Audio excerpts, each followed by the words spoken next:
Hello, dear friends, Mr. Chairman, colleagues, politicians, important people from all over the world. I'm from Switzerland. My name is Roger Köppel. I'm a member of our parliament in Bern, but I'm here on behalf of my magazine, Die Weltwoche, which is definitely a no-woke zone. It's definitely a non-woke publication, 90 years old, which shows you that you can grow very old and very healthy without capitulating in front of this disease of the mind, which is woke. I'm greatly honored to be here today. Thank you very much for the organizers. I'm a great admirer of Hungary and your country. Of course, also of the United States. These are the original freedom fighters, as the Swiss, of course, since 1291.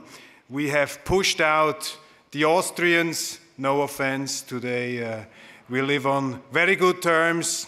Even in skiing, we are beating them. It's hard for Austria, but they can get over it. No, Hungary, United States and Switzerland are in a way sister republics, and we have a lot of common that unites us and that inspires us, and this of course is also our deep adversity against this phenomenon which is called a woke culture. Switzerland, I have to say, is not part of the European Union. But Switzerland is a deeply European country.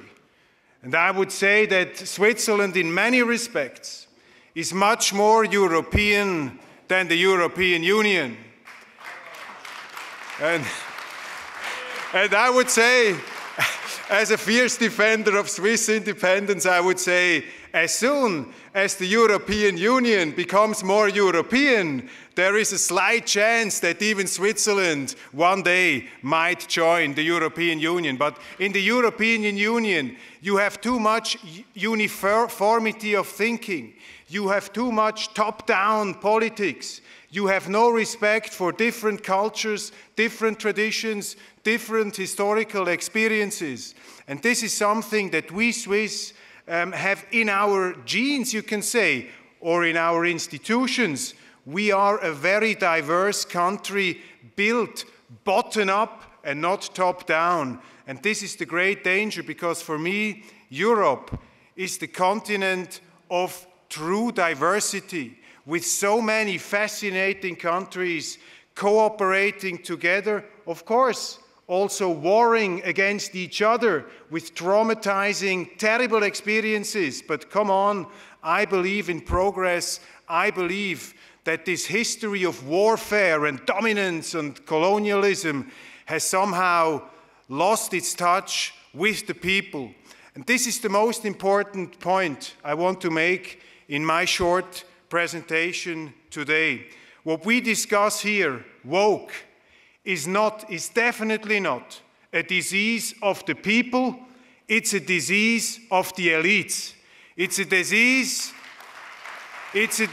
of the so-called elites in politics, in media, in the churches, in the military, the intellectuals, and all these well-meaning people who think they are the vanguard of civilization, they are the crown of existence. But if you look at it, it's just the same old story of intolerance, of the wish to dominate, to tyrannize. But again, it's not the people that are intoxicated by this poison, it's especially the elites.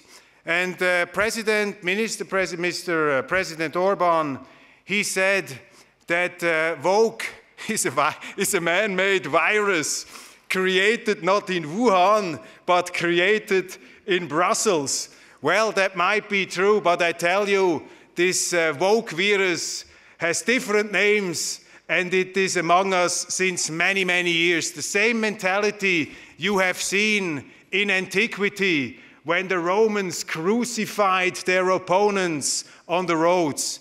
You have seen woke culture in the Inquisition of Spain, where they executed with all their terrible, terrible instruments all the non-believers. And then you had, of course, the woke Inquisition during the times of the Reformation. I'm, of course, a proud Calvinist and Protestant, but with a Catholic father. So you see the friendly coexistence also in my family. So you have it then. And of course, you had the total madness of woke culture in the 20th century. International socialism and national socialisms were woke ideologies. Each one of them believed to turn the world into a paradise, into heaven.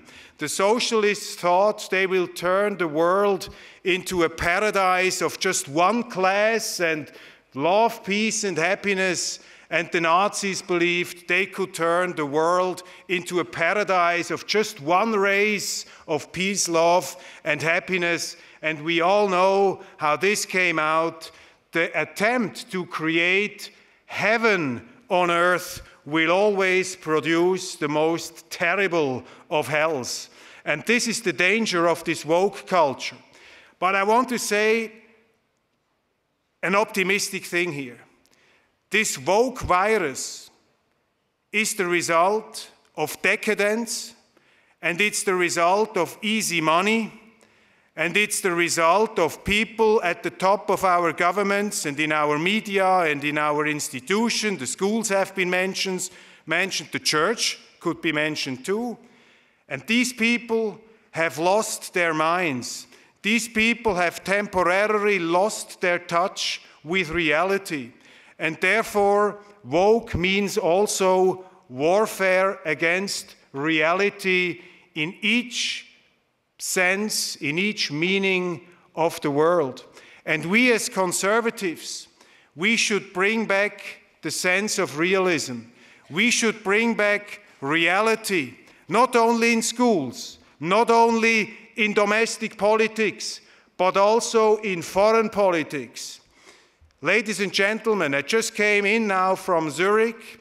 Before that, I was in Berlin. And now, please don't tell everybody else, because it will be used against me, I was in Moscow.